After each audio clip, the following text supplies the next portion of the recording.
வணக்கம்.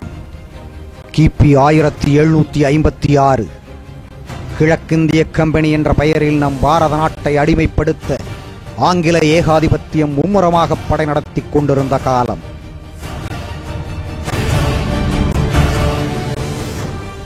தமிழகத்து பாளையக்காரர்களை எல்லாம் மிரட்டியும் வஞ்சித்தும் தனக்கு கப்பம் கட்ட வைத்தனர் வெள்ளையர்கள்.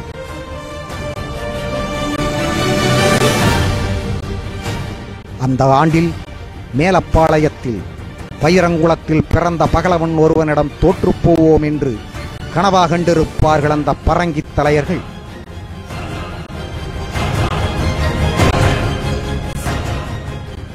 தீர்த்தகிரி என்னும் கொங்கு சிங்கம் காடு மலைகளை எல்லாம் தன் கட்டுக்குள் வைத்திருந்த நேரம்.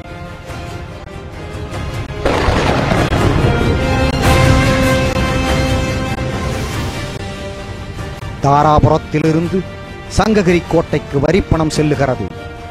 ஹைதர் அலியின் சிப்பாய்கள் சிவமலையை தாண்டி வடக்கே வந்து கொண்டிருக்கிறார்கள். இந்திய சுதந்திர போராட்டத்தின் மிக பெரும் வீரன் தனக்கு பெயர் சூட்டிக் கொள்ளும் நேரம் நெருங்கிவிட்டது.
யார் நீங்கள்?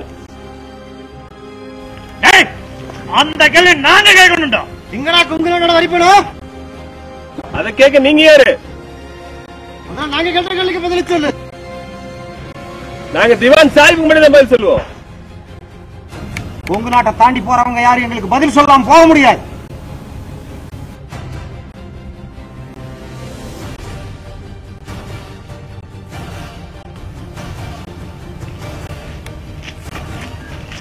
வரிபணத்தை கொடுங்கடா.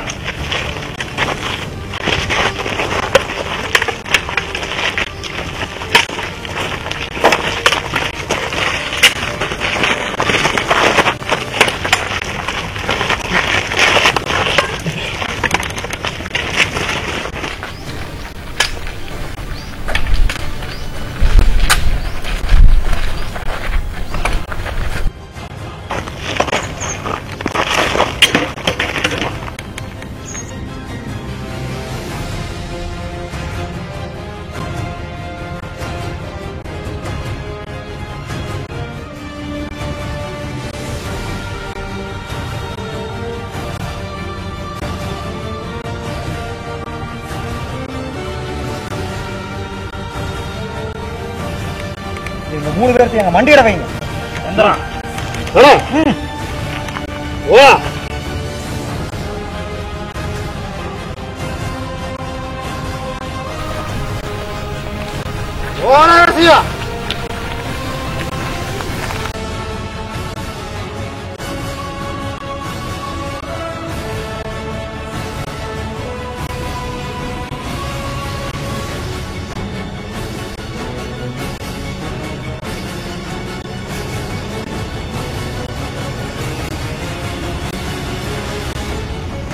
கொங்கு நாட்டுல பிறந்துட்டு அடுத்தவனுக்கு வால் பிடிக்க உங்களுக்கு வெக்கமா இல்ல? அரசாங்க உத்தியோகம்னு யாருடைய அரசாங்கம் வராது? சுந்தர நாட்டுக்கும் தாரமங்கல நாட்டுக்கும் நடந்த சண்டையில வஞ்சகமாத்தான இந்த கொங்கு நாட்டை கைப்பற்றின அந்த கயவன் பொழப்புங்க சாமி. நாய் முறைக்கப்படா இந்த பொழப்பு. இன்னையோட சரி, இதுக்கு மேல எங்காவது அரசலூருக்கும் தாராபுரத்துக்கும் இருக்கிற தடத்துல நடந்தீங்க, 3 பேர்த்துக்கு தலையை வெட்டி முச்சந்தில் எரிஞ்சிருவேன்.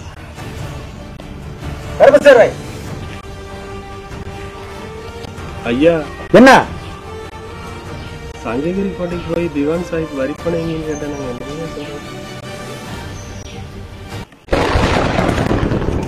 சென்னிமலைக்கும் சிவமலைக்கும் நடுவே ஒரு சின்னமலை விடுங்கிக் கொண்டான் என்று சொல். கொங்கு நாட்டில் மைசூர் சட்டம் செல்லாது என்று சொல்.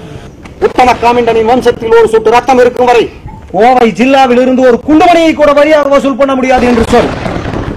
காவிரியை தாண்டி ஹைதர் அலி வந்தால் மைசூர் கோட்டை மண்மேடாகும் என்று சொல். உருவிய வாளோடு 1000 கொங்கு சிங்கங்கள் உயிரெடுக்க தயாராக இருக்கிறார்கள் என்று சொல். ஓடிவிடுங்கள் உயிரோடு.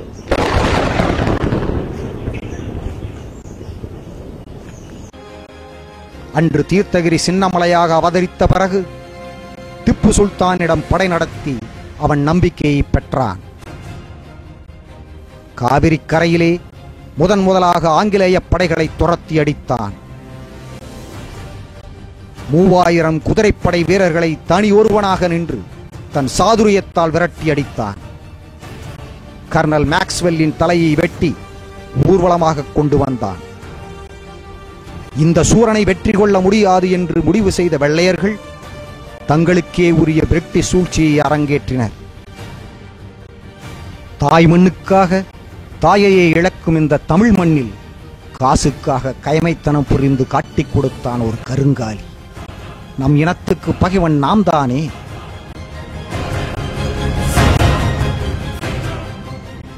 சின்னமலையும் தம்பிகளும் கருப்ப சேர்வையும் சங்ககிரி கோட்டையில் கட்டுண்டு கிடக்கின்றனர்.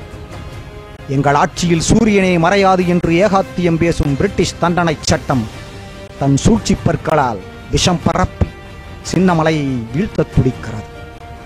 அநியாயமாக கொள்வதற்கு நியாயம் பேசும் அரசியல் வித்தை ஆங்கிலேயனுக்கு மட்டுமே உண்டு. வீரனின் உயிரை குடித்த தூக்கு கயிறுகள் 1947 ஆண்டு ஆகஸ்ட் திங்கள் 15ஆம் நாள் வரை லட்சக்கணக்கான இந்தியர்களின் உயிர்களையும் குடித்தன.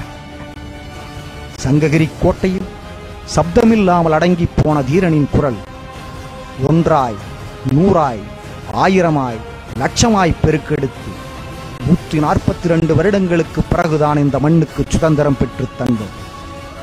வெள்ளையனுக்கு அடிமையாயிருந்த நம்மை மீட்க சின்னமலை தோன்றியது போல இப்போது இருக்கின்ற கொள்ளையர்களிடமிருந்து மீட்க யார் வருவார்? சொல்லடி சிவசக்தி, நிலச்சுமையென வாழ்ந்திட புரிகுவையோ, வல்லமை தாராயோ இந்த மாநிலம் பயனுற வாழ்வதற்கே. வணக்கம்.